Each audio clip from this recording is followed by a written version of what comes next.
Who remembers the last time I was recording in this room? How pregnant was I? Go back on the channel, pause the video, go back on the channel and see when was the last time I was in this room recording, y'all.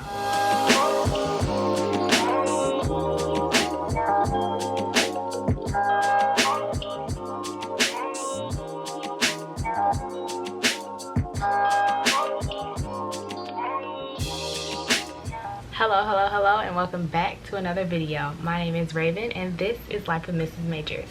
If you're new here, welcome. Thank you for joining. I'm so glad to have you. Okay. If you're a returner, hey y'all, hey. I missed y'all. Y'all miss me. It's been fun, right?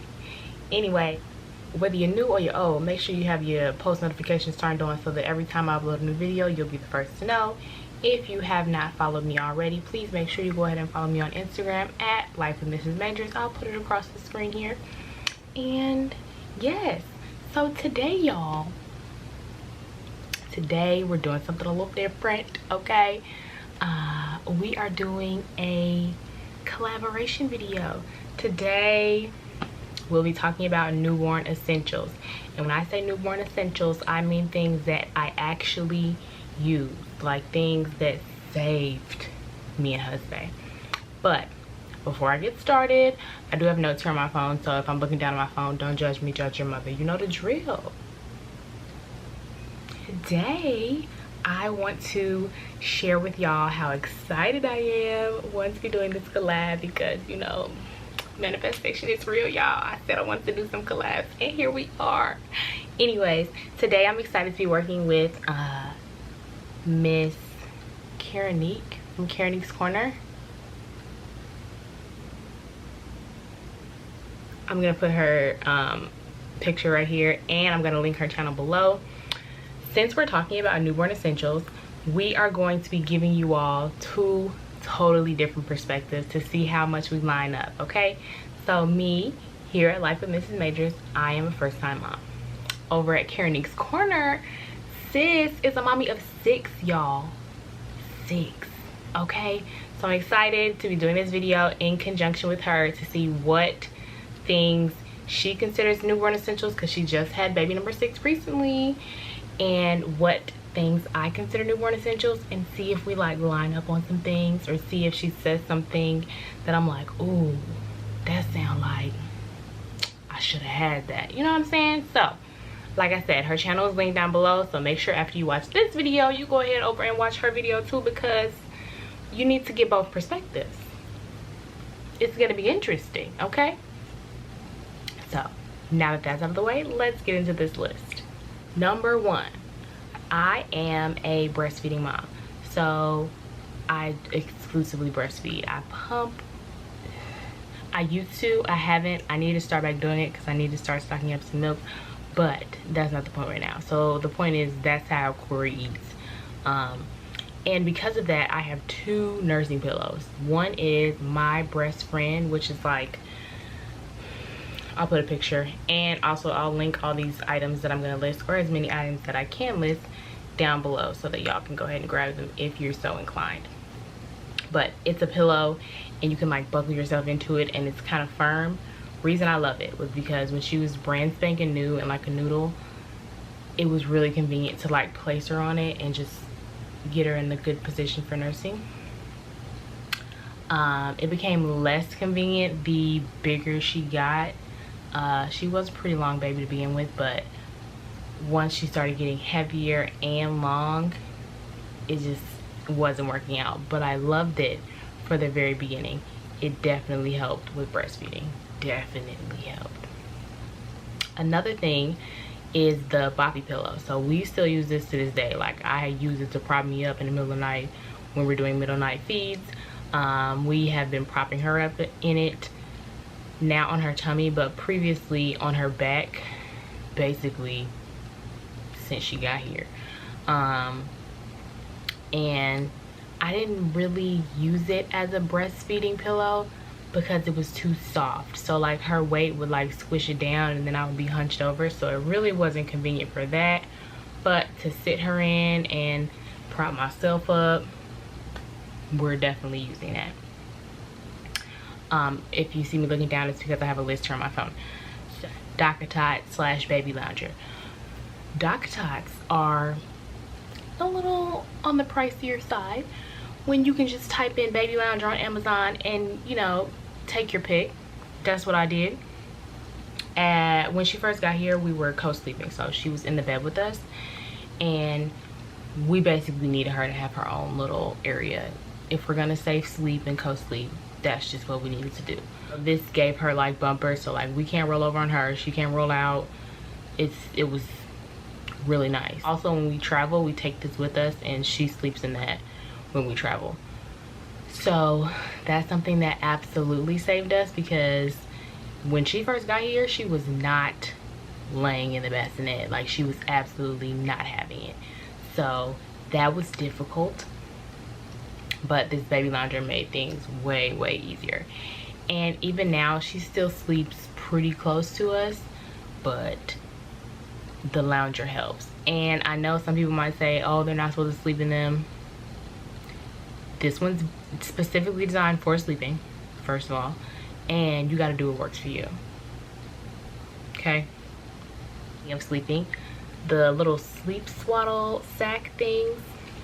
So these are like almost like sleeping bags, and then they have Velcro so you can like tie their arms down. Vital. Okay? It's two brands that I loved. It was like Aiden and Ais, which had a zipper at the bottom, so you didn't have to technically you didn't have to unswaddle the baby to change the diaper in the middle of the night. Realistically, you kind of still do, because once you unzip it, things get loose, you got to redo it anyways, but it's pretty convenient. The other brand is like, honestly, I don't remember, but I'm gonna link it down below. They are really snug. Both of these technically go from like 7 to 14 pounds, but the one was like a lot more slim fitting, and the Velcro was it had 2 tabs so you could adjust it better. Those are amazing. We still use those. Babies have what's called a startle reflex, so they'll just jump or like move their hands around, smack themselves in the face, wake up. It's not what you want in the middle of the night. So those are vital. The blankets are cute. Love the blankets. They don't really work, like, especially if you have an escape artist baby like we do. Baby wraps and carriers. So we have a book bag carrier, and we have like the fabric wrap. I love the fabric wrap. I tie it on myself. I YouTube different ways to tie it. I'm actually gonna get another one as soon as I can. I love it. It's flexible, it's breathable. I love it. It is kind of warm just with the fabric. They do have thinner fabrics. I just got that one because I really wanted one. That will be my only complaint, is that we need a thinner fabric, because I personally am a hot pocket and my baby's a hot pocket. So when you put 2 hot pockets together,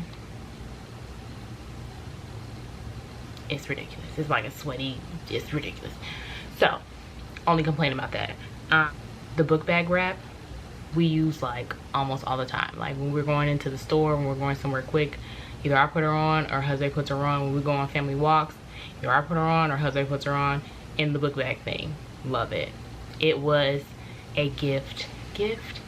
I picked it up from another mama here in Chicago, along with a whole bunch of other stuff. So that was a blessing. Thanks, sis.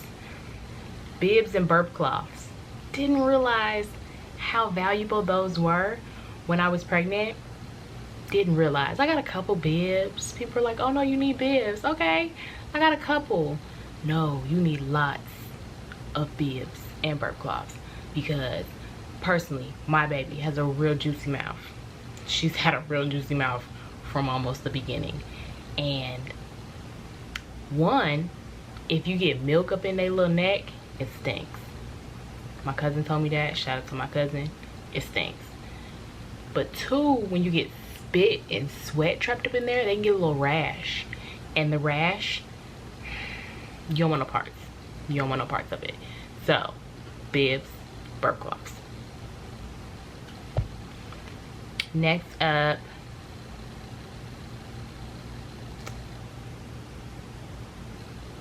Aquaphor, and this ointment called Tubby Tides all over ointment, I do believe. Aquaphor, for babies, like baby skin can be dry, they need something to like really seal the moisture in. At first we're using Aveeno's lotion, it wasn't doing it. Then we started using coconut oil, that worked out pretty good. But then she got this the little drool rash under her neck, and so then we needed something a little bit stronger. So the Aquaphor acts as like a barrier, so it like seals in moisture in her skin, and then it acts as a barrier so that the drool doesn't really just sit on her skin, I guess. It helps the rash. Then the Tubby Tides ointment is basically for like really dry skin, eczema prone skin, and any type of rash. You put that stuff on anything and it clears it up. They worked, especially together. So she also had like these little dry patches on her forearm. I just put the Tubby Tides on there, that's it. Cleared it up in a couple days. But the neck, we needed the Aquaphor and the Tubby Tides and baby powder to just keep it dry. That was the next thing on my list, baby powder for the neck, because even with the bib and the burp cloth, my baby got a juicy mouth. If your baby has a juicy mouth, which don't know how you anticipate that, you gonna need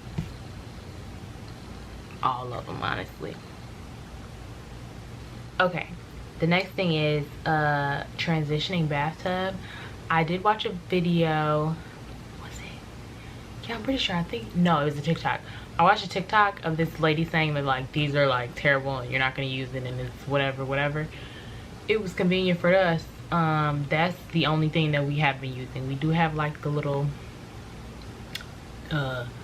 sling with the flaps. Haven't used that, it's still in the box. We had the thing for the sink. Didn't get a chance. Did we? Oh no, we did use that. That's our travel tub.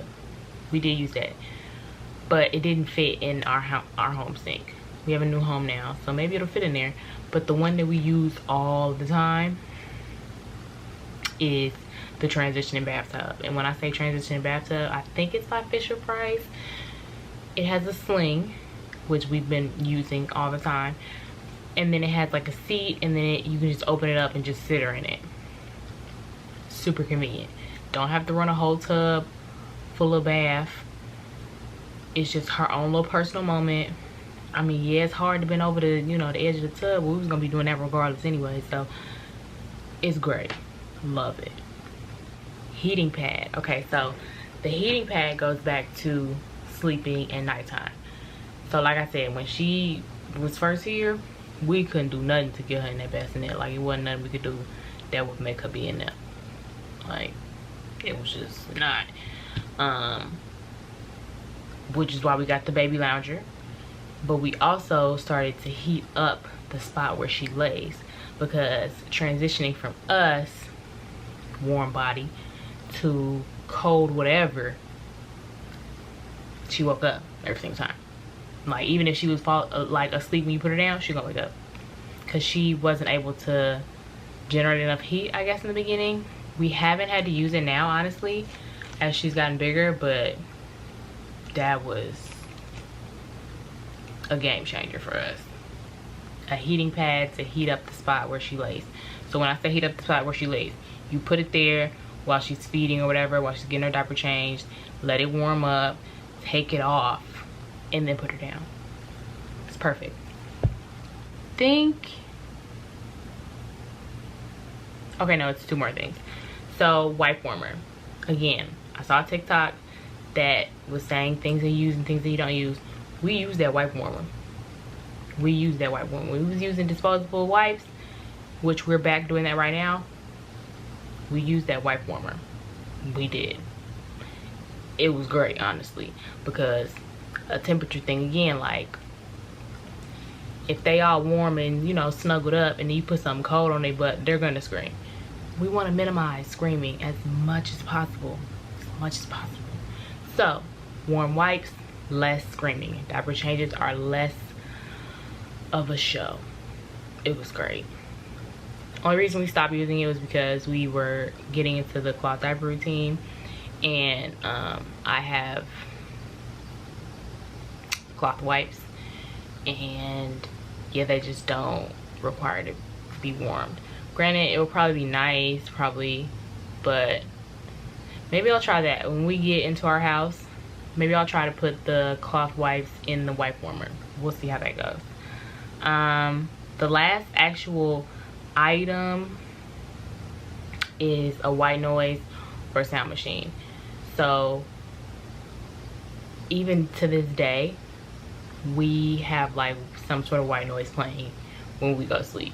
Granted, before she got here, we would be playing like meditation music and certain hertz and everything. We tried that when she first got here, and it did not have the same effect as waves, a heartbeat. What else does she like? Water, rain. It didn't have the same effect as those. So at one point, she has a swing. It was just a constant heartbeat. Like, it has a setting on there that mimics a heartbeat, and that was just the sound of our house at one point for like weeks.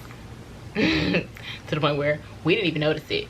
People would notice it when they like called, and like I was on FaceTime, like, what is that noise? I'm like, what noise? It's the heartbeat. It has just become a part of our lives. But she slept very well. She sleeps very well. It's like a signal when we put on this sound, it's time to go to sleep. Which brings me to routines and repetition. I can't say that we have a specific routine for her like throughout the day, but there are some things that we repeat for certain situations. So like her days won't necessarily look the same, but these moments will. So when we wake her up, or when she wakes up in the morning, we have a routine of like washing our face and getting dressed, and that's how we like get ready for the day. We have to repeat that, the same steps each time, so that she'll get used to it and it won't be like such a shock. When I first started washing her face every day, she was like, what are you doing to me? Why are we doing this? Screaming. We want to minimize the screaming. So the more she gets used to it, the better things are. So I have to repeat it every single day in the same order. Reading with Ree, something that we repeat every day. Every day. Nighttime, we do the same. Like Daddy does the getting the tub ready, get the music on, wash up, and then I do the rub down and get dressed again, brush our hair, time for bed. So it gets her in that mindset of like, okay, when this and this happens, we finna go to bed. Like when whenever I wake up, we gotta do this and this, just to kind of make things easier for her to deal with. It makes a big difference. And that is all. So that is the end of my list. If you made it this far, thank you so very much for watching. Thank you for your support. Like I said, I did collab with Karenique's Corner, so make sure you click the link in my bio so you can go watch her video. She is a mama of 6, so her perspective might be a little different from mine. She might say some things that I didn't even think of. I can't wait to see. I'm excited. So y'all join me over there, and again, thank you for watching. I'll see you in the next video.